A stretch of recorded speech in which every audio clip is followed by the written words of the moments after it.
Hello friends, ഇത് നമ്മൾ കാണാൻ പോകുന്നത് എവർനെറ്റ് എന്ന സീരീസിൻ്റെ രണ്ടാമത്തെ സീസണിലെ 30ാമത്തെ എപ്പിസോഡാണ്. ഇതിന് മുമ്പത്തെ ഭാഗങ്ങൾ കാണാത്തവർ തീർച്ചയായും അതൊക്കെ കണ്ടതിന് ശേഷം മാത്രം ഇത് കാണുക. പ്ലേലിസ്റ്റിൻ്റെ ലിങ്ക് ഡിസ്ക്രിപ്ഷനിൽ ഇട്ടിട്ടുണ്ട്. കഴിഞ്ഞ എപ്പിസോഡിൻ്റെ അവസാനത്തിൽ നമ്മൾ കണ്ടത് അക്കാദമിയിൽ ഇപ്പോൾ നിൽക്കുന്ന രണ്ട് സഹോദരന്മാരെ അറ്റാക്ക് ചെയ്യുന്ന ഷീലിങ്ങിൻ്റെ അധികാരിയെയാണ്. എന്നാൽ ഈ എപ്പിസോഡിൻ്റെ തുടക്കത്തിലെ തന്നെ കാണിക്കുന്നത് ഫസ്റ്റ് ബ്രദറിനെയും ടെമ്പിൾ മാസ്റ്ററിനെയുമാണ്. ടെമ്പിൾ മാസ്റ്റർ പറയുകയാണ് ഷീലിംഗ് ആക്രമിക്കാൻ പോകുന്നത് ഗ്രീൻ ഫോർജിനെയാണ്, എന്നിട്ട് എന്തുകൊണ്ടാണ് നീ അങ്ങോട്ട് പോകാതിരിക്കുന്നത്? അപ്പോൾ ഫസ്റ്റ് ബ്രദർ പറയുന്നത് എനിക്ക് സെക്കൻഡ് ബ്രദറിൻ്റെ അത്രയും ഫൈറ്റ് ചെയ്യാൻ അറിയില്ല എന്നാണ്. ടെമ്പിൾ മാസ്റ്റർ അപ്പോൾ പറയുകയാണ് നിന്റെ വിനയമൊക്കെ കൊള്ളാം, പക്ഷേ നീ നിസ്സാരക്കാരനല്ലാത്തത് കൊണ്ടാണ് നിന്നെ വാച്ച് ചെയ്യാൻ വേണ്ടി ഞാൻ ഇങ്ങോട്ട് വന്നത്. എന്തൊക്കെ വന്നാലും നീ ഫൂസിയുടെ ആദ്യത്തെ ശിഷ്യനല്ലേ, അതിനു വേണ്ടി തന്നെയായിരുന്നു താനും കാത്തിരുന്നതെന്ന് ഫസ്റ്റ് ബ്രദർ പറയുന്നു. ലെവല് വെച്ച് നോക്കുമ്പോൾ ടെമ്പിൾ മാസ്റ്റർ വളരെ പവർഫുൾ ആണ്, ഫസ്റ്റ് ബ്രദറിന് ഒട്ടും മാച്ചുമല്ല. അക്കാര്യം പറഞ്ഞു കഴിയുമ്പോൾ ടെമ്പിൾ മാസ്റ്റർ പറയുകയാണ് അങ്ങനെയെങ്കിൽ ഞാൻ നിന്റെ കൂടെ ഫൈറ്റ് ചെയ്യുന്നില്ല, നിന്നെ ഞാൻ അവഗണിക്കുകയാണ്. എന്നാൽ ഫസ്റ്റ് ബ്രദർ പറയുകയാണ് അതിന് സാധിക്കില്ല, ഞാൻ ഫൈറ്റ് ചെയ്യാൻ തന്നെ ഉദ്ദേശിച്ചാണ് ഇപ്രാവശ്യം വന്നിരിക്കുന്നത്, എനിക്ക് അത്യാവശ്യമൊക്കെ ഫൈറ്റ് ചെയ്യാൻ അറിയാം. ടെമ്പിൾ മാസ്റ്റർ പറയുകയാണ് നീ നിസാരക്കാരനല്ല, എളിമയുടെ വാക്കുകളാണ് നീ പറയുന്നത്, പക്ഷേ എത്രയൊക്കെ നീ പവർഫുൾ ആണെന്ന് പറഞ്ഞാലും എന്നോട് മാക്സിമം 7 ദിവസം മാത്രമേ നിനക്ക് പിടിച്ചു നിൽക്കാനാവുകയുള്ളൂ. ഫസ്റ്റ് ബ്രദർ പറയുകയാണ് അതും ഞാൻ നേരത്തെ പറഞ്ഞതാണ്, 7 ദിവസം തന്നെ എനിക്ക് ധാരാളം, ഈ 7 ദിവസത്തിനുള്ളിൽ എന്തൊക്കെ തന്നെ സംഭവിക്കുമെന്ന് ആർക്കറിയാം. അതിനുശേഷം രണ്ടുപേരും അവിടുന്ന് അപ്രത്യക്ഷമാകുന്നു. വീണ്ടും അക്കാദമിയിലുള്ള സഹോദരന്മാരെ കാണിക്കുന്നു. അക്കാദമിയിൽ മുമ്പുണ്ടായിരുന്ന അങ്കിൾ കെഹാരോന്റെ ഡയലോഗ് അടിച്ച് ഷീലിങ്ങിന്റെ അധികാരിക്കെതിരെ ആക്രമണം പുറപ്പെടുവിക്കാൻ പോവുകയാണ് അവർ. എന്നാൽ ഷീലിങ്ങിന്റെ അധികാരി ആളുടെ കയ്യിലുണ്ടായിരുന്ന സ്റ്റിക്ക് പതുക്കെ ഒന്ന് വീശുന്നതോടെ അവർ വെള്ളത്തിലേക്ക് വീണു പോകുന്നു. അപ്പോഴേക്കും അവരുടെ രക്ഷയ്ക്ക് വേണ്ടി അവിടെ തേർഡ് സിസ്റ്റർ എത്തുന്നു. അറ്റാക്ക് ചെയ്യാനുള്ള തയ്യാറെടുപ്പോട് കൂടി ദേഷ്യത്തോടെയാണ് തേർഡ് സിസ്റ്റർ ഷീലിങ്ങിന്റെ അധികാരിയുടെ അടുത്തേക്ക് വന്നുകൊണ്ടിരിക്കുന്നത്. ഷീലിങ്ങിന്റെ അധികാരി പറയുകയാണ് നിന്റെ ഇപ്പോഴത്തെ കഴിവ് ഉപയോഗിച്ച് അടുത്ത ലെവലിലേക്ക് നിനക്ക് എപ്പോൾ വേണമെങ്കിലും പ്രവേശിക്കാം, പക്ഷേ എൻ്റെ മുമ്പിൽ നീ ഇപ്പോഴും ഒന്നുമല്ല, എൻ്റെ വഴിക്ക് തടസ്സമുണ്ടാക്കാതെ മാറി നിൽക്കുന്നതാണ് നിനക്ക് നല്ലത്. എന്നാൽ തേർഡ് സിസ്റ്റർ മുകളിലേക്ക് ഉയർന്ന് എന്തൊക്കെയോ ശക്തി ആർജിക്കുന്നത് പോലെ ചെയ്യുന്നതായി കാണുമ്പോൾ ഷീലിങ്ങിന്റെ അധികാരി അത്ഭുതത്തോടെ അത് കാണാൻ വേണ്ടി അടുത്തേക്ക് ചെല്ലുന്നു. വെള്ളത്തിൽ വീണ സഹോദരന്മാരും അത് കാണുന്നുണ്ടായിരുന്നു, അവരും അത് നോക്കി നിന്ന് അന്തം വിടുകയാണ്. തേർഡ് സിസ്റ്ററിന്റെ അടുത്തെത്തി ഷീലിങ്ങിന്റെ അധികാരി പറയുകയാണ് നിന്റെ ലെവൽ ഞാൻ പ്രതീക്ഷിച്ചതിലും അധികമാണല്ലോ, ആ ഒരു ലെവലിന്റെ പീക്കിലാണ് നീ ഇപ്പോൾ എത്തിയിരിക്കുന്നത്, പക്ഷേ ഇപ്പോഴും നീ എനിക്ക് മാച്ചല്ല. ഫോസിയുടെ ശിഷ്യയായതുകൊണ്ട് തന്നെ ഞാൻ നിന്നോട് ഔദാര്യം കാണിക്കുകയാണ്, ആ ഫോർമേഷൻ കീ തരികയാണെങ്കിൽ നിന്നോട് ഞാൻ ക്ഷമിക്കാം. എന്നാൽ തേർഡ് സിസ്റ്റർ ധൈര്യത്തോടെ പറയുകയാണ് ഈ സ്റ്റുപ്പിഡിറ്റി കാണിച്ചതുകൊണ്ട് ഞാനാണ് നിന്നോട് ക്ഷമിക്കേണ്ടത്. അപ്പോൾ ഷീലിങ്ങിന്റെ അധികാരി പറയുകയാണ് നിനക്ക് എന്നെ തോൽപ്പിക്കാൻ സാധിക്കുമെന്ന് നീ കരുതുന്നുണ്ടോ, എന്തിനാണ് നീ ഇങ്ങനെ തമാശ പറയുന്നത്? അപ്പോൾ തേർഡ് സിസ്റ്റർ പറയുകയാണ് ഷീലിങ്ങിന്റെ മുമ്പത്തെ അധികാരി നിന്റെ പോലെ ഇങ്ങനെ അഹങ്കാരി ആയിരുന്നില്ല, അവനെ പോലും ഞാൻ നേരിട്ടിട്ടുണ്ട്. അത് കേട്ട് ഇപ്പോഴത്തെ ഷീലിങ്ങിന്റെ അധികാരി ഒന്ന് ഞെട്ടുകയാണ്. അയാൾ ചോദിക്കുകയാണ് സത്യത്തിൽ നീ ആരാണ്? ഇതേ സമയം തന്നെ പി ഉള്ള സ്ഥലത്ത് പിയുടെ അങ്കിള് പ്രത്യേകതരം കല്ലുകൊണ്ട് ഒരു പ്രത്യേകതരം ഫോർമേഷൻ ഉണ്ടാക്കിക്കൊണ്ടിരിക്കുകയാണ്. എന്തൊക്കെയോ കഴിച്ചുകൊണ്ട് പി അതെല്ലാം നിരീക്ഷിച്ചുകൊണ്ടിരിക്കുന്നു. പി പറയുകയാണ് മീനിനെയും കിളിയെയും ബന്ധനസ്ഥതയിലാക്കിയിരിക്കുന്ന ഈ ഫോർമേഷൻ വളരെ പവർഫുൾ ആയിട്ടുള്ള ഒരു ഫോർമേഷനാണ്. എന്തായാലും എന്നെ ഇവിടെ തന്നെ ട്രാപ്പിലാക്കാനുള്ള ഒരു ഫോർമേഷൻ ആയിരിക്കില്ല ഇത്, എന്നെ ട്രാപ്പിലാക്കാൻ ഇത്രയ്ക്കും വലിയ ഫോർമേഷൻ്റെ ഒന്നും ആവശ്യമില്ല, ഇത് ആർക്ക് വേണ്ടിയാണെന്ന് അങ്കിളിനോട് അവൻ ചോദിക്കുന്നു. അപ്പോൾ അങ്കിൾ അതിന് മറുപടിയൊന്നും പറയുന്നില്ല. പി അപ്പോൾ ആ ഫോർമേഷൻ ഒന്ന് നല്ലവണ്ണം നിരീക്ഷിക്കുകയാണ്. ഏതോ പവർഫുൾ ആയിട്ടുള്ള വ്യക്തിയെ കൊടുക്കുന്നതിന് വേണ്ടിയുള്ള ഒരു ഫോർമേഷൻ ആയിരിക്കുമെന്ന് അതെന്ന് അവൻ മനസ്സിലാക്കി. പിന്നെ വീണ്ടും ഷീലിങ്ങിന്റെ അധികാരിയെയും തേർഡ് സിസ്റ്ററിനെയും കാണിക്കുന്നു. ഷീലിങ്ങിന്റെ അധികാരി വീണ്ടും അവളുടെ പേരെന്താണ്, അവൾ ആരാണെന്ന് ചോദിക്കുന്നു. തേർഡ് സിസ്റ്റർ അതിന് ഉത്തരമായിട്ട് പറയുന്നത് അത് ചോദിക്കാനുള്ള അവകാശമൊന്നും നിനക്കില്ല, നീ ഷീലിങ്ങിന്റെ അധികാരിയായി മുഖം മൂടിയിരിക്കുന്ന സമയത്ത് പോലും നിന്റെ മുഖംമൂടിയുടെ പുറകിലുണ്ടായിരുന്ന നിന്റെ മുഖം എനിക്ക് അറിയാമായിരുന്നു എന്നുമാണ് തേർഡ് സിസ്റ്റർ അപ്പോൾ പറയുന്നത്. അപ്പോഴേക്കും മരങ്ങളിൽ ഇരുന്നു കൊണ്ട് പാട്ട് പാടുന്ന ഒരു പ്രത്യേകതരം ജീവിയുടെ ശബ്ദം ഷീലിങ്ങിന്റെ അധികാരി കേൾക്കുന്നു. ഞങ്ങളുടെ ഇവിടെ ആ ജീവിയുടെ പേര് ചീവീഡ് എന്നും കീരി എന്നൊക്കെയാണ് പറയുന്നത്, പക്ഷേ ഞാനിവിടെ അതിൻ്റെ ഇംഗ്ലീഷ് പേരായ സിക്കാഡ എന്നേ ഉപയോഗിക്കുന്നുള്ളൂ. ആ ശബ്ദം കേട്ട് കഴിയുമ്പോൾ തേർഡ് സിസ്റ്ററിൻ്റെ യഥാർത്ഥ ഐഡൻറ്റിറ്റി ഷീലിങ്ങിൻ്റെ അധികാരിക്ക് മനസ്സിലാവുന്നു. ഡീമൺ സെക്റ്റിലെ തന്നെ ഒരു പ്രത്യേക വിഭാഗമുണ്ട്, അതിൻ്റെ നേതാവായിരുന്നു തേർഡ് സിസ്റ്റർ. തേർഡ് സിസ്റ്ററിന് യഥാർത്ഥത്തിൽ നല്ല പ്രായമുണ്ട്, പക്ഷേ ഡീമൺ സെക്റ്റ് എന്നുള്ളതായതുകൊണ്ടായിരിക്കണം ഇപ്പോഴും യങ് ആയിട്ടിരിക്കുന്നു. ഷീലിങ്ങിൻ്റെ മുമ്പത്തെ അധികാരിയുടെ ജനറേഷനിൽ പെട്ടതാണ് അവർ. യഥാർത്ഥത്തിൽ അത്രയ്ക്കും പ്രായമുണ്ട് തേർഡ് സിസ്റ്ററിന്. ഷീലിങ്ങിന്റെ അധികാരി പറയുകയാണ് നീ ആ ലൂവു ആണല്ലേ, എങ്ങനെയാണ് ഇതറിഞ്ഞിട്ടും ഫൂസി നിന്നെ ഒരു ശിഷ്യയായിട്ട് സ്വീകരിച്ചത്? അപ്പോൾ തൻ്റെ ആ പഴയ കഥ ഷീലിങ്ങിൻ്റെ അധികാരിക്ക് പറഞ്ഞു കൊടുക്കുകയാണ് തേർഡ് സിസ്റ്റർ. വർഷങ്ങൾക്ക് മുമ്പ് ഷീലിങ് ഡീമൺ സെക്റ്റിലുള്ള എല്ലാവരെയും പിന്തുടർന്ന് ആക്രമിച്ച് കൊന്നുകൊണ്ടിരിക്കുകയായിരുന്നു. ഞങ്ങളും ഒരുമിച്ച് ചെറുത്ത് നിന്ന് ഷീലിങ്ങിനെതിരെ ഒരു ആക്രമണം നടത്താൻ തീരുമാനിച്ചു. എന്നാൽ ഞങ്ങൾ അതിൽ ദയനീയമായി പരാജയപ്പെട്ടു. ഒരു ദയയുമില്ലാതെ ഷീലിങ് ഞങ്ങളെ എല്ലാവരെയും കൊന്നൊടുക്കി. ഞാൻ മാത്രം ഒരുപാട് പരിക്കുകളോടെ അതിൽ നിന്ന് രക്ഷപ്പെട്ട് അവശതയോടെ അലഞ്ഞു തിരിഞ്ഞ് നടക്കുന്ന സമയത്താണ് ഫൂസിയെ ഞാൻ കണ്ടുമുട്ടുന്നത്. അല്ല, യഥാർത്ഥത്തിൽ ഫൂസി എന്നെ തേടി വരികയായിരുന്നു. അങ്ങനെയാണ് താൻ ഫൂസിയുടെ ശിഷ്യയായത് എന്ന കഥ പറഞ്ഞു കൊടുക്കുന്നു. അത് കേട്ട് കഴിയുമ്പോൾ ഷീലിങ്ങിൻ്റെ അധികാരി ചോദിക്കുകയാണ്, ഡീമൺ സെക്റ്റിൻ്റെ ഒരു നേതാവായിട്ടുള്ള നീ മറ്റൊരു ഐഡൻറ്റിറ്റി സ്വീകരിക്കുമ്പോൾ നിനക്കതിൽ ലജ്ജ തോന്നുന്നില്ലേ? ഫൂസിയുടെ ശിഷ്യയാകുന്നതിൽ തനിക്ക് അഭിമാനമേ ഉള്ളൂ എന്ന് തേർഡ് സിസ്റ്ററും പറയുന്നു. അങ്ങനെയെങ്കിൽ നിന്റെ അഹങ്കാരം തീർത്തു തരാൻ ഡീമൺ സെക്റ്റിനെ തന്നെ ഇല്ലാതാക്കാൻ പോവുകയാണെന്ന് പറഞ്ഞ് അവളെ ആക്രമിക്കാൻ ഒരുങ്ങുകയാണ് ഷീലിങ്ങിൻ്റെ അധികാരി. എന്നാൽ അതിനു മുമ്പേ തേർഡ് സിസ്റ്റർ പറയുന്നുണ്ട്, വർഷങ്ങൾക്ക് മുമ്പേ നീ എനിക്ക് മാച്ച് അല്ലായിരുന്നു. ഇപ്പോൾ നിനക്ക് എന്നെ പരാജയപ്പെടുത്തുന്നത് അതിലും ഇമ്പോസിബിൾ ആയിട്ടുള്ള കാര്യമാണ്. ഷീലിങ്ങിൻ്റെ അധികാരിയുടെ യഥാർത്ഥ പേര് പോലും തേർഡ് സിസ്റ്റർ ഇതേ സമയം വിളിക്കുന്നുണ്ട്. ഇപ്പോൾ ഒന്നും കാണാത്ത പോലെ തിരികെ പോവുകയാണെങ്കിൽ നിനക്ക് ഒരു പ്രശ്നവും ഉണ്ടാകില്ല. ഷീലിങ്ങിൻ്റെ അധികാരി ചോദിക്കുകയാണ്, നീ അത്രയ്ക്കും പവർഫുൾ ആണെന്നാണോ നീ പറയുന്നത്? ഒരു പുച്ഛത്തോടെയാണ് അത് ചോദിക്കുന്നത്. അതിനുശേഷം അവൻ്റെ സ്റ്റിക്ക് ഉപയോഗിച്ച് എന്തോ ശക്തി പുറപ്പെടുവിക്കുന്നു. അപ്പോൾ ഒരു പ്രത്യേകതരം ഫോർമേഷൻ പ്രത്യക്ഷമാകുന്നുണ്ട്. പിയുടെ സ്ഥലത്ത് നിന്ന് പിയും പിയുടെ അങ്കിളും പോലും അത് കാണുന്നു. അത് മനസ്സിലാക്കി പിയുടെ അങ്കിൾ പറയുകയാണ്, ആ ഫോർമേഷൻ ഉപയോഗിച്ചെങ്കിൽ തീർച്ചയായും അക്കാദമിയുടെ ഉള്ളിൽ മറ്റൊരു ഡീമൺ സെക്റ്റിലുള്ള ആരോ ഉണ്ട്. അത് ഷിയോതാങ് ആയിരിക്കുമെന്ന് കരുതിയായിരിക്കണം. പി നന്നായിട്ട് ആകുലപ്പെടുന്നുണ്ട്. അതുകൂടാതെ ഷീലിങ്ങിൻ്റെ അധികാരി ഇപ്പോൾ അക്കാദമിയിലാണെന്നും പിക്ക് മനസ്സിലാകുന്നു. ഷീലിങ്ങിൻ്റെ അധികാരിയാകട്ടെ ഇതേ സമയം ആ ഫോർമേഷൻ ഉപയോഗിച്ച് തേർഡ് സിസ്റ്ററിനെ ആക്രമിക്കുന്നു. ആ ശക്തിയാൽ അവൾ തെറിച്ചു പോകുന്നുണ്ട്. ഇതേ സമയം ഫൂസിയുടെ വാക്കുകൾ തൻ്റെ ചെവിയിൽ കേൾക്കുന്നത് പോലെ തേർഡ് സിസ്റ്ററിന് തോന്നുകയാണ്.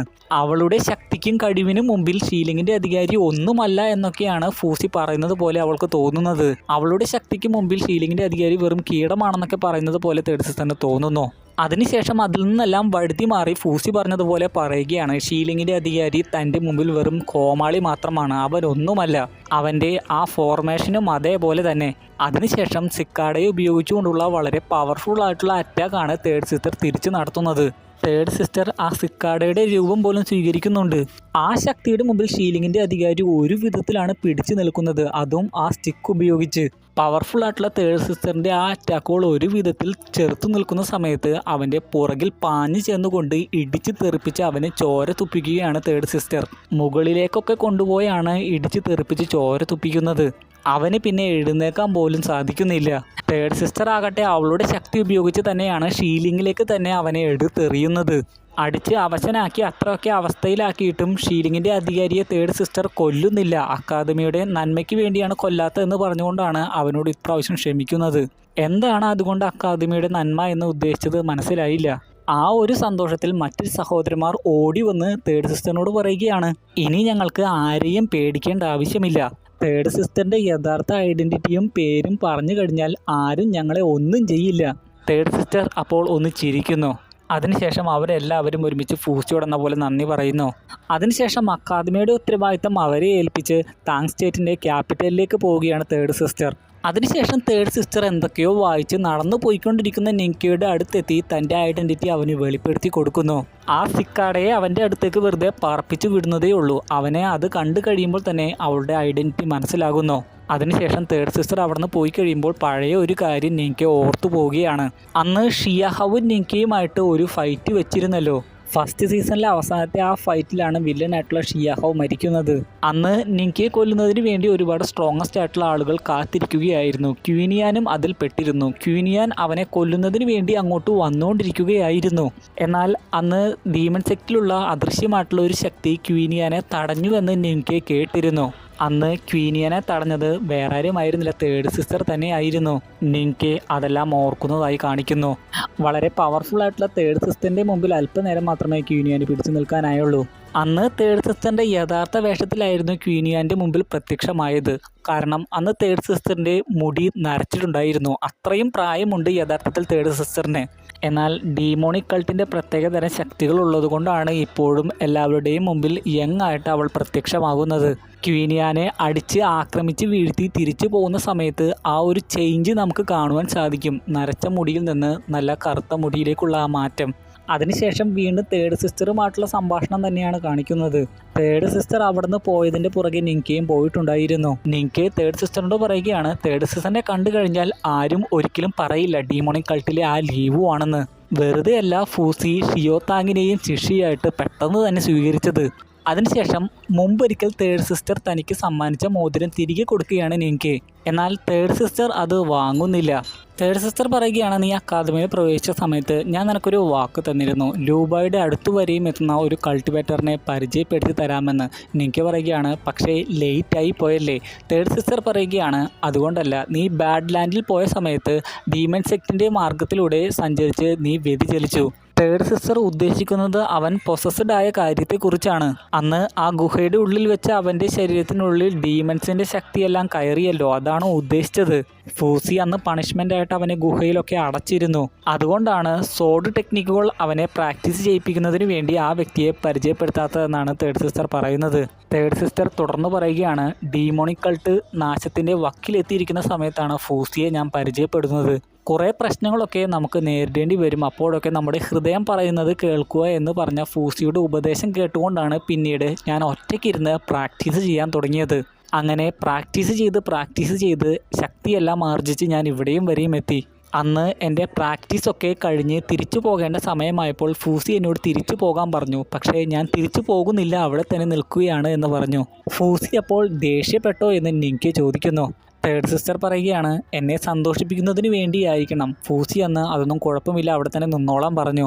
അങ്ങനെയാണ് ഞാൻ അക്കാദമിയിൽ തന്നെ തുടർന്നത്.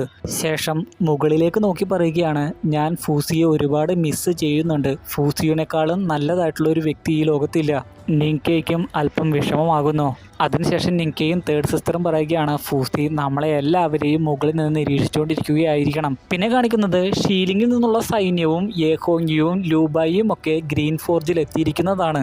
അവരെ എല്ലാവരെയും നേരിടുന്നതിന് വേണ്ടിയാകട്ടെ അക്കാദമിയിൽ നിന്നുള്ള 6 പേരും.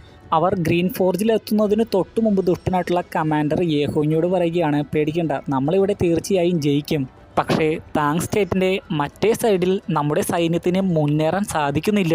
അവിടുത്തെ ജനങ്ങൾ പോലും യുദ്ധത്തിനിറങ്ങുന്നു എന്നാണ് കേൾക്കുന്നത്. അപ്പോൾ യേഹോങ്ങി പറയുകയാണ് താങ് സ്റ്റേറ്റിലെ ആളുകളെ നിനക്ക് നല്ലവണ്ണം അറിയാത്തത് കൊണ്ടാണ്, അവരങ്ങനെ പെട്ടെന്ന് അടിയറവ് പറയില്ല. അപ്പോഴേക്കും കുറേ വലിയ പാറക്കഷ്ണങ്ങൾ അവരുടെ നേരെ പാഞ്ഞു വരുന്നു. ആ കല്ലുകൾ അവരുടെ കുറേ സൈന്യത്തെ അടിച്ചു തെറിപ്പിക്കുന്നുണ്ട്. ആ വലിയ കല്ലുകൾ മേത്ത് വീണ് കഴിയുമ്പോൾ അവരുടെ കുറേ സൈന്യം മരിക്കുന്നു. എന്നാൽ യേഹോങ്ങിനും ലൂബായ്ക്കൊന്നും ഒന്നും സംഭവിക്കുന്നില്ല. അവരുടെ അടുത്തുകൂടി പോലും ഒരു പാറക്കഷ്ണം പോലും പോയില്ല. ലൂബായ് പറയുകയാണ് നമ്മൾ നിസ്സാരക്കാരെയാണ് നേരിടാൻ പോകുന്നതെന്ന് ഒരിക്കലും കരുതരുത്. വളരെ ഡേഞ്ചറസ് ആയിട്ടുള്ള ഒരുപാട് കില്ലിംഗ് ഫോർമേഷൻസ് തന്നെ അവരിവിടെ സെറ്റ് ചെയ്തിട്ടുണ്ട്. അപ്പോഴാണ് മുകളിൽ ഫൈറ്റിന് വേണ്ടി റെഡി ആയിട്ട് നിൽക്കുന്ന സെക്കൻഡ് ബ്രദറിനെയും മറ്റ് 6 പേരെയും കാണുന്നത്. യേഹോങ്ങിയും മനസ്സിൽ പറയുകയാണ് ഇത്രയും നാൾ ഞാൻ കാത്തിരുന്നത് ജുൺമോയ്ക്കെതിരെ ഫൈറ്റ് ചെയ്യണമെന്ന് തന്നെയാണ്. ലൂബായ് പോലും ജുൺമോയെ അതായത് സെക്കൻഡ് ബ്രദറിനെ കാണുന്നതിന് വേണ്ടി കർട്ടൻ ഒന്ന് പൊക്കി നോക്കുന്നുണ്ട്. സെക്കൻഡ് ബ്രദറിനെ കാണുമ്പോൾ ലൂബായ് തന്നെ പറയുന്നുണ്ട് ഈ ട്രിപ്പ് വേസ്റ്റ് ആയിട്ടില്ല, ഫൈറ്റ് ചെയ്യുമ്പോൾ നല്ല ആരോടെങ്കിലും ഫൈറ്റ് ചെയ്യണമല്ലോ, അതുകൊണ്ടാണ് ലൂബായ് അങ്ങനെ പറഞ്ഞത്. ഷീലിംഗിലെ ദുഷ്ടനായിട്ടുള്ള കമാൻഡർ ഇതേസമയം മുന്നോട്ട് വന്നിട്ട് അവരോടായിട്ട് പറയുകയാണ് ഫൂസിക്ക് പോലും ഞങ്ങളെ പരാജയപ്പെടുത്താനായിട്ടില്ല, പിന്നെയാണോ ശിഷ്യരായ നിങ്ങൾക്ക്? അപ്പോൾ സെക്കൻഡ് ബ്രദർ പറയുകയാണ് ഫൂസി ഫൈറ്റ് ചെയ്യുന്നത് ഹെവൻലി ഗോഡുമായിട്ടാണ്, ഞങ്ങൾ ഫൈറ്റ് ചെയ്യുന്നതാകട്ടെ നിങ്ങളെപ്പോലെയുള്ള ഈ ലോകത്തുള്ള നിസ്സാരക്കാരുമായിട്ട്. ഫൂസിയാണോ ഹെവൻലി ഗോഡാണോ ആ ഫൈറ്റിൽ വിജയിച്ചതെന്ന് ഇപ്പോഴും ആർക്കും അറിയില്ല. പക്ഷേ നമ്മുടെ ഇടയിലുള്ള ഈ ഫൈറ്റിൻ്റെ വിധി നിർണയം ഇന്ന് തന്നെ ഉണ്ടാകും, അല്ലെങ്കിൽ ഉടനെ തന്നെ ഉണ്ടാകും. ദേഷ്യത്തോടെ ഷീലിംഗിൻ്റെ അദുഷ്ടനായിട്ടുള്ള കമാൻഡർ പറയുകയാണ് നിങ്ങൾ ഞങ്ങളെ എങ്ങനെ നേരിടാൻ പോകുന്നു? സെക്കൻഡ് ബ്രദർ പറയുകയാണ് ഇവിടം കടന്നു പോകണമെങ്കിൽ നിങ്ങൾക്ക് ആദ്യം എന്നെ പരാജയപ്പെടുത്തണം, അതിനുശേഷം ഫൈറ്റ് ചെയ്യാൻ റെഡിയായിട്ട് ആർമറൊക്കെ റെഡിയാക്കാൻ പറയുന്നു. മറ്റുള്ള സഹോദരന്മാർ അത് കേട്ട് ആർമറും അതുപോലെ തന്നെ ഫൈറ്റ് ചെയ്യാനുള്ള മറ്റുള്ള കാര്യങ്ങളുമൊക്കെ റെഡിയാക്കി കൊടുക്കുന്നു. ആർമറൊക്കെ റെഡി ആക്കിക്കൊണ്ടിരിക്കുന്ന സമയത്ത് ഒരു സഹോദരൻ പറയുകയാണ് ഈ ഫൈറ്റിൽ നിങ്ങൾ മരിക്കും. അപ്പോൾ സെക്കൻഡ് ബ്രദർ പറയുകയാണ് ആരായാലും ഒരു ദിവസം മരിക്കില്ലേ? സെവൻത് സിസ്റ്റർ അപ്പോൾ സെക്കൻഡ് ബ്രദറിനെ ശക്തിപ്പെടുത്തുന്നതിന് വേണ്ടിയായിരിക്കാം ഇങ്ങനെ പറയുകയാണ്. ഈ ആർമർ അണിയുകയാണെങ്കിൽ ആരാണ് മരിക്കാൻ പോവുക? ലോകത്തിലെ തന്നെ പവർഫുൾ ആയിട്ടുള്ള ആർമറാണിത്. അപ്പോൾ അത് ഉണ്ടാക്കിയ സഹോദരന്മാർ പറയുകയാണ് പക്ഷേ ഷിയാഹാവ് അണിഞ്ഞ ഈ ആർമറിനെ തകർത്ത് നിങ്ങൾക്ക് അവനെ പരാജയപ്പെടുത്തിയില്ലേ? അപ്പോഴേക്കും ഷീലിങ്ങിലെ ദുഷ്ടനായിട്ടുള്ള കമാൻഡർ വീരവാദമൊക്കെ മുഴക്കി പറയുകയാണ്, ഞങ്ങൾക്കതൊക്കെ നിസ്സാരമാണ്, ഷീലിങ്ങിൻ്റെ ഈ സൈന്യത്തെ ആരും പരാജയപ്പെടുത്തിയിട്ടില്ല, നിങ്ങളുടെ സൈന്യം പോലെ തന്നെ. അപ്പോൾ മറ്റൊരു സഹോദരൻ അതിന് മറുപടിയായിട്ട് പറയുകയാണ്, ഫൂസി ഞങ്ങളുടെ സംരക്ഷണത്തിനുണ്ട്, ഫൂസി ഞങ്ങളെ മുകളിൽ നിന്ന് നിരീക്ഷിച്ചുകൊണ്ടിരിക്കുകയാണ്. നിങ്കി ഇതേ സമയം ആ ഫോർമേഷൻ കീ അതിൻ്റെ യഥാർത്ഥ സ്ഥാനത്ത് വെച്ച് അത് വിശദീകരിച്ച് തേർഡ് സിസ്റ്ററിന് പറഞ്ഞു കൊടുക്കുന്നു. ആ പ്രശ്നം ഇതുവരെയും തനിക്ക് പരിഹരിക്കാനായിട്ടില്ല എന്ന കാര്യം നിരാശയോടെയാണ് തേർഡ് സിസ്റ്ററിനോട് നിങ്കി പറയുന്നത്. തേർഡ് സിസ്റ്റർ അപ്പോൾ പറയുകയാണ്, ഇത് പരിഹരിക്കുക എന്ന ഉത്തരവാദിത്തം നിനക്കാണ്, അതും 7 ദിവസത്തിനുള്ളിൽ തന്നെ പരിഹരിക്കണം. എന്തുകൊണ്ടാണെന്ന് ചോദിക്കുമ്പോൾ തേർഡ് സിസ്റ്റർ പറയുകയാണ്, കാരണം ഫസ്റ്റ് ബ്രദർ ഇപ്പോൾ ടെമ്പിൾ മാസ്റ്ററിനെ നേരിട്ടുകൊണ്ടിരിക്കുകയാണ്. ടെമ്പിൾ മാസ്റ്റർ ഇങ്ങോട്ട് വന്ന് ഇത് നശിപ്പിക്കുന്നതിന് മുമ്പേ ഇതിനുള്ള പരിഹാരമാർഗം നീ കണ്ടെത്തിയേ മതിയാകൂ, അല്ലെങ്കിൽ ടെമ്പിൾ മാസ്റ്റർ ഇവിടേക്ക് വന്ന് എല്ലാം നശിപ്പിക്കും. നിങ്കി അപ്പോൾ പറയുകയാണ്, വലിയൊരു പ്രതിസന്ധിയാണ് താങ് സ്റ്റേറ്റ് ഇപ്പോൾ നേരിട്ടുകൊണ്ടിരിക്കുന്നത്. താങ് സ്റ്റേറ്റിനെ 2 ഭാഗങ്ങളിൽ നിന്ന് ശത്രുക്കൾ ആക്രമിച്ചുകൊണ്ടിരിക്കുന്നു. അതിൽ ഒരു ഭാഗം കുഴപ്പമില്ല, ഷിയോഷുവും മറ്റുള്ളവരും അവിടുത്തെ ജനങ്ങളും ചേർത്ത് നിൽക്കുന്നുണ്ട്. പക്ഷേ ഗ്രീൻ ഫോർജിലുള്ള ഫൈറ്റും ടെമ്പിൾ മാസ്റ്ററിനെതിരെയുള്ള ഫൈറ്റുമാണ് വളരെ ഡേഞ്ചറസ്. എന്തൊക്കെ സഹിക്കേണ്ടി വന്നാലും 7 ദിവസത്തേക്ക് അവർക്ക് പിടിച്ചു നിന്നേ മതിയാകൂ അല്ലേ, എല്ലാനും ഈ 7 ദിവസത്തെ ആശ്രയിച്ചിരിക്കുന്നുവല്ലേ. അതെ എന്ന് പറഞ്ഞുകൊണ്ട് തേർഡ് സിസ്റ്റർ പറയുകയാണ്, 7 ദിവസത്തിനുള്ളിൽ ഇതെല്ലാം പരിഹരിക്കാൻ സാധിക്കുമെന്ന് നിനക്ക് തോന്നുന്നുണ്ടോ? 7 ദിവസത്തിനുള്ളിൽ ഈ ഫോർമേഷൻ കീ ശരിയാക്കാം എന്ന കോൺഫിഡൻസ് നിനക്കുണ്ടോ? എന്നാൽ ഇല്ല എന്ന രീതിയിൽ നിങ്ങൾക്ക് നിരാശയോടെ തലയാട്ടുന്നു. ഗ്രീൻ ഫോർജിൽ സെക്കൻഡ് ബ്രദർ ഇതേ സമയം മുന്നോട്ട് വന്ന് ഫൈറ്റ് ചെയ്യാമെന്ന് പറയുന്നു. അങ്ങനെയെങ്കിൽ അത് തന്നെ നടക്കട്ടെ എന്ന് പറഞ്ഞ് ഷീലിങ്ങിലെ ദുഷ്ടനായിട്ടുള്ള കമാൻഡറും അവൻ്റെ സൈന്യത്തോട് റെഡിയാകാൻ പറയുന്നു. മറ്റുള്ള സഹോദരന്മാരാകട്ടെ അവിടെ തന്നെ വന്നിരുന്നു കൊണ്ട് അവർ ചെയ്യാറുള്ള പ്രവൃത്തികൾ ചെയ്യുന്നു. അത് ഉപയോഗിച്ചുകൊണ്ട് അറ്റാക്ക് ചെയ്യാനാണ് അവരുടെ പ്ലാൻ. അപ്പോഴേക്കും ഷീലിങ്ങിൻ്റെ വലിയൊരു സൈന്യം അറ്റാക്ക് ചെയ്യാൻ മുന്നോട്ട് വരുന്നു. സന്തോഷത്തോടെ മ്യൂസിക്കൽ ഇൻസ്ട്രുമെൻ്റ് വായിക്കുന്ന സഹോദരന്മാർ ചാടി അവരുടെ മുന്നിൽ വന്നുകൊണ്ട് മ്യൂസിക്കൽ ഇൻസ്ട്രുമെൻറ്റ്സ് കൊണ്ട് ഷീലിങ്ങിൻ്റെ ആ സൈന്യത്തെ നേരിടുന്നു. വളരെ വേഗത്തിൽ അറ്റാക്ക് ചെയ്യുന്ന രീതിയിൽ അവർ മ്യൂസിക്കൽ ഇൻസ്ട്രുമെൻറ്റ്സ് വായിച്ചു കഴിയുമ്പോൾ അതിൽ നിന്ന് പുറപ്പെടുന്ന ശക്തി കൊണ്ട് ആ സൈന്യം തെറിച്ചു പോയി വീഴുന്നു. കുറേ സൈന്യത്തെ അവരങ്ങനെ ആക്രമിച്ച് തെറിച്ച് വീഴ്ത്തുന്നുണ്ട്. അത് കണ്ട് ഷീലിങ്ങിലെ ദുഷ്ടനായിട്ടുള്ള കമാൻഡർ ദേഷ്യത്തോടെ അവൻ്റെ കയ്യിലുണ്ടായിരുന്ന വാളെടുത്ത് വീശുന്നു. അതിൻ്റെ ശക്തിയാൽ മ്യൂസിക്കൽ ഇൻസ്ട്രുമെൻറ്റ്സ് വായിക്കുന്ന സഹോദരന്മാർ തെറിച്ചു പോയി വീഴുന്നുണ്ട്. എന്നിട്ടും അവർ എഴുന്നേറ്റ് ഒരു വിധത്തിൽ അറ്റാക്ക് ചെയ്യാൻ റെഡിയാകുന്നു. ഷീലിങ്ങിൻ്റെ ദുഷ്ടനായിട്ടുള്ള കമാൻഡർ അപ്പോൾ ആർച്ചേഴ്സിനോട് റെഡിയാകാൻ പറയുന്നു. അത് കണ്ട് പേടിച്ച് സെക്കൻഡ് ബ്രദർ വാളെടുക്കുകയാണ്. മ്യൂസിക്കൽ ഇൻസ്ട്രുമെൻറ്റ്സ് വായിക്കുന്ന ആ സഹോദരന്മാരെ കുറിച്ച് ഓർത്താണ് അവൻ പേടിച്ചത്. അതുകൊണ്ട് തന്നെ അവരോട് തിരികെ വരാൻ പറയുന്നു. അവർ തിരികെ എത്തിക്കഴിയുമ്പോൾ തന്നെ മറ്റുള്ള സഹോദരന്മാർ അവരെ ശുശ്രൂഷിക്കുന്നു. അപ്പോഴേക്കും ഷീലിങ്ങിലെ ആ ആർച്ചേഴ്സ് അമ്പ് വിട്ടിരുന്നു. സെക്കൻഡ് ബ്രദർ ആകട്ടെ അവൻ്റെ ശക്തി ഉപയോഗിച്ച് പാഞ്ഞു വന്ന കുറേ അമ്പുകളെ തടക്കുന്നു. എന്നാൽ ഏതാനും ചില അമ്പുകൾ അതിനെയും വെട്ടിച്ച് പുറത്തേക്ക് വന്നിരുന്നു. അതിനെയൊക്കെ ആകട്ടെ സെവൻത്ത് സിസ്റ്റർ പാഞ്ഞു ചെന്ന് തടുത്തു മാറ്റി. അതിനുശേഷം ആ അമ്പുകളെയെല്ലാം പൊടിച്ച് അപ്രത്യക്ഷമാക്കുന്നു. അത് കണ്ട് ലൂബായ് പറയുകയാണ്, അക്കാദമിയിലെ മിക്ക സഹോദരന്മാരും അടുത്ത ലെവലിലേക്ക് പ്രവേശിക്കാൻ സാധിക്കുമായിരുന്നിട്ടും അവിടേക്ക് പ്രവേശിക്കാതെ അവരുടെ ഇഷ്ടപ്പെട്ട പ്രവൃത്തികൾ തന്നെ എപ്പോഴും ചെയ്തുകൊണ്ടിരിക്കുകയായിരുന്നു. അതിൽ അഗ്രഗണ്യരാവുകയായിരുന്നു. അവർ ഒരുമിച്ച് പ്രവർത്തിച്ചു കഴിയുമ്പോൾ അങ്ങനെ കിട്ടുന്ന റിസൾട്ട് വളരെ വലുതാണ്. ഫൂസിയുടെ ആ ടീച്ചിങ് മെത്തേഡിന് ഒരു പേരും ലൂബായി പറയുന്നുണ്ട്. അങ്ങനെ അവർ ഒറ്റക്കെട്ടായി പ്രവർത്തിച്ചു കഴിയുമ്പോൾ അവരെ കീഴടക്കാൻ വളരെ ബുദ്ധിമുട്ടാണെന്ന് പറഞ്ഞു കഴിയുമ്പോൾ യേഹോങ് പറയുകയാണ്, ഫൂസി ഇതെല്ലാം വർഷങ്ങൾക്ക് മുമ്പേ മനസ്സിലാക്കിയിരുന്നോ? ഇതെല്ലാം മുൻകൂട്ടി കണ്ടുകൊണ്ടായിരിക്കുമോ ഫൂസി അവരെ ട്രെയിൻ ചെയ്യിപ്പിച്ചത്? ദുഷ്ടനായിട്ടുള്ള കമാൻഡർ പറയുകയാണ്, ആ മ്യൂസീഷ്യന്മാരെ ഇപ്പോൾ തന്നെ കീഴ്പ്പെടുത്താവുന്നതേ ഉള്ളൂ. അപ്പോൾ യേഹോങ് പറയുകയാണ്, അവരെ കീഴ്പ്പെടുത്താം, പക്ഷേ സെക്കൻഡ് ബ്രദറിൻ്റെ കാര്യമോ? ദുഷ്ടനായിട്ടുള്ള കമാൻഡർ പറയുകയാണ്, എൻ്റെ എല്ലാ ടെക്നിക്കും ഞാൻ പ്രയോഗിച്ചു, അതിന് നിൻ്റെ എന്താണ് മാർഗമെന്നാണ് പറയേണ്ടത്. എഴുന്നേറ്റ് നിന്ന് യേഹോങ് അപ്പോൾ സെക്കൻഡ് ബ്രദറിനോട് പറയുകയാണ്, എനിക്ക് നിൻ്റെ കൂടെ ഫൈറ്റ് ചെയ്യണം. യേഹോങ് തന്നെ ഇപ്പോൾ ഡയറക്റ്റായിട്ട് സെക്കൻഡ് ബ്രദറിൻ്റെ കൂടെ ഫൈറ്റ് ചെയ്യാൻ പോവുകയാണ്. എന്നാൽ സെക്കൻഡ് ബ്രദർ പറയുകയാണ്, സമയം ഒരുപാട് ഇരുട്ടിയിരിക്കുന്നു, നമുക്ക് ഭക്ഷണം കഴിച്ചിട്ട് നാളെ യുദ്ധം തുടങ്ങാം. ദുഷ്ടനായിട്ടുള്ള കമാൻഡർ ദേഷ്യത്തോടെ അപ്പോൾ പറയുകയാണ്, ഇതൊക്കെ അവരുടെ ട്രിക്കാണ്, അതിലൊന്നും വീഴരുത്, നമുക്കിപ്പോൾ തന്നെ ഫൈറ്റ് ചെയ്യണം. എന്നാൽ യേഹോങ് പറയുകയാണ്, അക്കാദമിയിലുള്ള സ്റ്റുഡൻസും ഡിസൈപ്പിൾസും അങ്ങനെ തന്നെയാണ്, ഭക്ഷണത്തിനാണ് അവർ എപ്പോഴും പ്രാധാന്യം കൊടുക്കുന്നത് മറ്റുള്ള എല്ലാറ്റിനേക്കാളും. ശരി, അങ്ങനെയെങ്കിൽ അങ്ങനെ തന്നെ നടക്കട്ടെ, നമുക്ക് അടുത്ത യുദ്ധം നാളെ തുടങ്ങാം. നമ്മുടെയും അവശതയിലായിരിക്കുന്ന പട്ടാളത്തിന് അത് ഉപകാരപ്പെടും.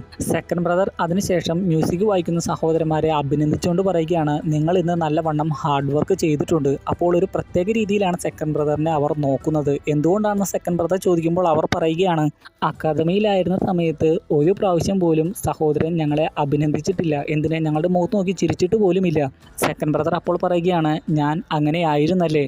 അവരുടെ തോളിൽ തട്ടിക്കൊണ്ട് പറയുകയാണ്, ഇനി ഭാവിയിൽ ഒരുപാട് ഞാൻ നിങ്ങളെ അഭിനന്ദിക്കും. അതിനുശേഷം ഒരുപാട് തമാശയും കളിയും ചിരിയും ഒക്കെയായി അവർ ഭക്ഷണം കഴിക്കുന്നു. ഇതോടെ ഈ എപ്പിസോഡും ഇവിടെ കഴിഞ്ഞിരിക്കുകയാണ്. ഇന്നത്തെ വീഡിയോ ഇഷ്ടപ്പെട്ടെങ്കിൽ തീർച്ചയായും ലൈക്ക് ചെയ്യാൻ മറക്കരുത്. ഇഷ്ടപ്പെട്ടില്ലെങ്കിൽ ഡിസ്ലൈക്ക് ചെയ്യുക. അടുത്ത വീഡിയോ നമ്മൾ ഉടൻ തന്നെ കാണാം. അതുവരെ ഗുഡ് ബൈ.